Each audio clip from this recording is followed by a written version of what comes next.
Young modulus 9th class physics. Young modulus से पहले हम इलास्टिसिटी की बात करेंगे, जिसको हम लचक कहते हैं कि लचक या इलास्टिसिटी क्या है। तो इलास्टिसिटी को हम कुछ यूं डिफाइन करते हैं कि it is a property of material body. ये एक मटेरियल बॉडी की एक प्रॉपर्टी है due to which it retain to its original position, जिसकी वजह से वो अपनी ओरिजिनल पोजीशन पे वापस आ जाती है after removing the deforming force. अगर हम इससे डिफॉर्मिंग फोर्स को रिमूव करते हैं, डिफॉर्मिंग फोर्स, डिफॉर्मिंग मींस जो इसको डिफॉर्म कर लेता है, जो इसको बिगाड़ इसमें ला लाता है, यानी इसकी ओरिजिनल शेप में चेंज लाता है। तो ओरिजिनल शेप, लेंथ और इसकी पोजीशन में चेंज लाने के लिए जो एक फोर्स हम यूज कर लेते हैं, उसको हम डिफॉर्मिंग फोर्स को कहते हैं। For example this is a pen, या हमारे पास एक पेन है, अगर मैं इस पर एक फोर्स लगा लूं जिसकी वजह से वो थोड़ा सा टेढ़ा हो जाए, this is the deforming force and इसके टेढ़े होने को हम डिफॉर्मेशन कहते हैं। अब अगर हम इस डिफॉर्मिंग फोर्स को रिमूव कर ले और ये वापस अपनी जगह पे आ जाए, बॉडी की इस प्रॉपर्टी को हम नाम देते हैं इलास्टिसिटी, यानी लचक। यानी the property of material body, ये एक मटेरियल बॉडी की खासियत है due to which it retain, जिसकी वजह से वो दोबारा आ जाती है टू इट्स ओरिजिनल पोजीशन, अपनी ओरिजिनल पोजीशन पे when the deforming force is removed, अगर हम डिफॉर्मिंग फोर्स को रिमूव कर लें। इसमें सबसे पहले हमारे पास आता है हुक्स लॉ, या हुक्स लॉ से पहले हम अगर पढ़ ले कि स्ट्रेस क्या है। Stress, force per unit area is called stress, force per unit area is called stress. For example ये हमारे पास एक एरिया है आपकी बॉडी, इस पर हम कितना फोर्स लगा ले कि इसमें हम डिफॉर्मेशन ला सके, कि इसमें हम बिगाड़ ला सके, तो इस force per unit area is called stress. Stress जो है वो हम F डिवाइड बाई A से रिप्रेजेंट कर लेते हैं, और न्यूटन पर मीटर स्क्वायर जो है वो इसकी यूनिट है। स्ट्रेन, इसके बाद हमारे पास आता है स्ट्रेन। स्ट्रेन को हम जो 9th की बुक में है वो है हमारे पास सिर्फ टेंसाइल स्ट्रेन, टेंसाइल स्ट्रेन यानी चेंज इन लेंथ पर ओरिजिनल लेंथ। अगर हमारे पास ये एक बॉडी है, उसके लेंथ में हम चेंज लाते हैं, तो ओरिजिनल के लिहाज से हमने इसमें कितना चेंज लाया है, ओरिजिनल के लिहाज से इसमें कितना चेंज आया हुआ है, दिस चेंज इन लेंथ पर ओरिजिनल लेंथ। अगर इनिशियली जो है ये 1 मीटर है, हमने जब इसको खींच लिया after applying the deforming force, तो ये 1.5 मीटर हो गया। तो ये जो 1.5 minus 1 metre is equal to 0.5 metre. ये 0.5 मीटर जो है हमारे पास डेल्टा एल है, और जो ओरिजिनल लेंथ है ये हमारे पास 1 मीटर है, यानी हमारे पास delta L divide by L, यानी हमारे पास 0.5 divide by 1, 0.5 divide by 1। This ratio is called tensile strain, या इसको हम स्ट्रेन भी कहते हैं। इसकी जो यूनिट है हमारे पास, ऊपर भी लेंथ है नीचे भी लेंथ है, तो ये हमारे पास यूनिटलेस है, दिस इज अ यूनिटलेस, यानी इसकी कोई यूनिट नहीं है। अब हम हुक्स लॉ की तरफ आते हैं। हुक्स लॉ में हम ये पढ़ते हैं कि हमारे पास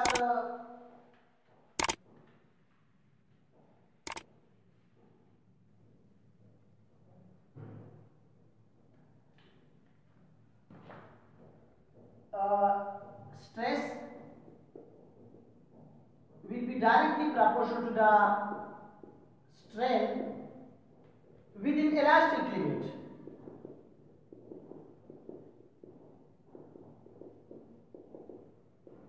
ऐसा ना हो कि ये पेन टूट जाए, मैंने इसको इलास्टिक लिमिट के अंदर फोर्स लगाना है, इसको टूटने से पहले या परमानेंट डिफॉर्मेशन से पहले कि ये परमानेंटली डिफॉर्म हो जाए, तो इस हद से पहले विद इन इलास्टिक लिमिट कि वो वापस जा सके, उस लिमिट में जितना हम फोर्स लगाएंगे उतना ही ये टेढ़ा होगा, जितना हम फोर्स लगाएंगे उतना ही उसकी लेंथ में चेंज आएगा, उतना ही वो डिफॉर्म हो जाएगा।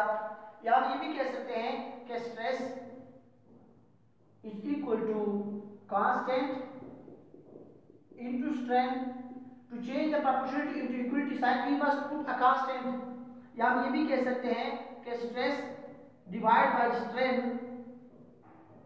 is equal to constant. The ratio of stress to strain is always constant. This is called Hooke's law. The ratio of stress to the strain is constant. This is called Hooke's law. The ratio of stress to the strain is always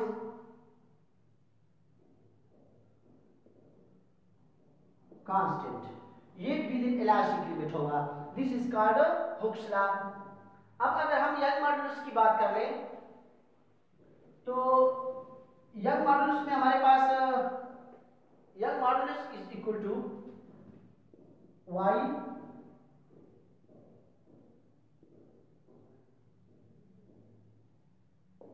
young modulus.